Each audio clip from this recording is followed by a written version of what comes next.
Jeremiah 25. This message for all the people of Judah came to Jeremiah from the Lord during the 4th year of Jehoiakim's reign over Judah. This was the year when King Nebuchadnezzar of Babylon began his reign.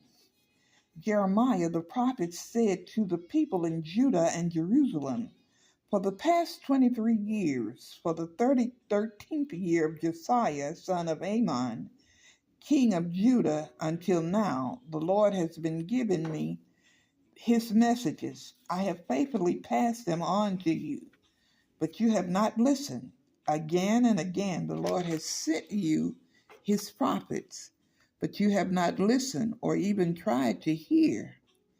Each time the message was this: turn from the evil road you are traveling and from the evil things you are doing. Only then will I let you live in this land that the Lord gave to you and your ancestors forever. Do not make me angry by worshiping the idols you have made. Then I will not harm you. But you would not listen to me, says the Lord. You made me furious by worshiping your idols, bringing yourselves all the disasters you now suffer. And now the Lord Almighty says, because you have not listened to me, I will gather together all the armies of the north under King Nebuchadnezzar of Babylon, whom I have appointed as my deputy. I will bring them all against this land and its people and against the other nations near you. I will completely destroy you and make you an object of horror and contempt and a ruin forever.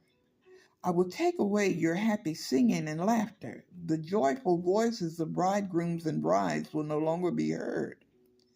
Your businesses will fail, and all your homes will stand silent and dark. This entire land will become a desolate wasteland. Israel and her neighboring lands will serve the king of Babylon for 70 years. Then, after 70 years of captivity are over, I will punish the king of Babylon and his people for their sins, says the Lord. I will make the country of Babylonians an everlasting wasteland. I will bring upon them all the terrors I have promised in this book, all the penalties announced by Jeremiah against the nations. Many nations and great kings will enslave the Babylonians just as they enslaved my people. I will punish them in proportion to the suffering they caused my people. Then the Lord, the God of Israel, said to me, take from my hand this cup filled to the brim with my anger, and make all the nations to whom I send you drink from it. When they drink from it, they will stagger, crazed by the warfare I will send against them. So I took the cup of anger from the Lord and made all the nations drink from it. Every nation the Lord sent me to. I went to Jerusalem and the other towns of Judah, and their kings and officials drank from the cup. From that day until this, they have been a desolate ruin, an object of horror, contempt, and cursing. I went to Egypt and spoke to Pharaoh, his officials, his princes, and his people. They too drank from that terrible cup, along with all the foreigners living in that land. So did all the kings of the land of Uz and the kings of the Philistine cities of Askelon, Gaza, Ekron, and what remains of Ashdod. Then I went to the nations of Edom, Moab, and Ammon, and the kings of Tyre and Sidon, and the kings of the regions across the sea. I went to Dedan, Tema, and Buz, and to the people who live in distant places.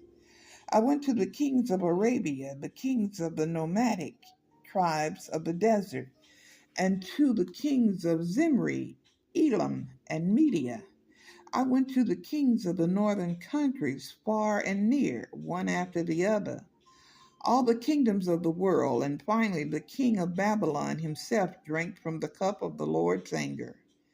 Then the Lord said to me, now tell them, the Lord Almighty, the God of Israel, says, drink from this cup of my anger, get drunk and vomit and you will fail to rise no more, for I am sending terrible wars against you.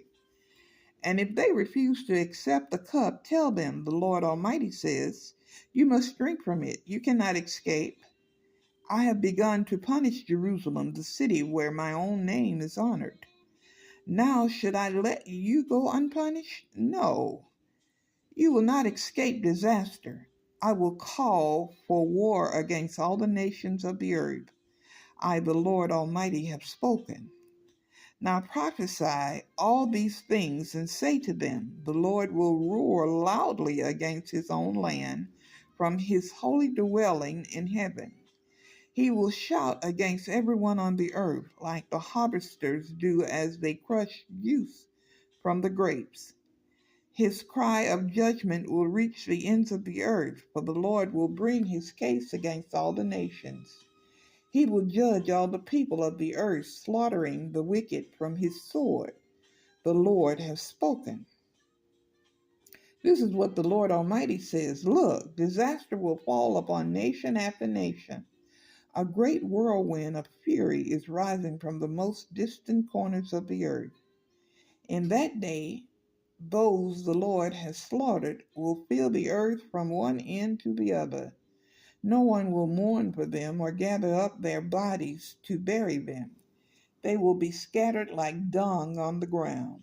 Weep and mourn, you evil shepherds. Roll in the dust, you leaders of the flock. The time of your slaughter has arrived.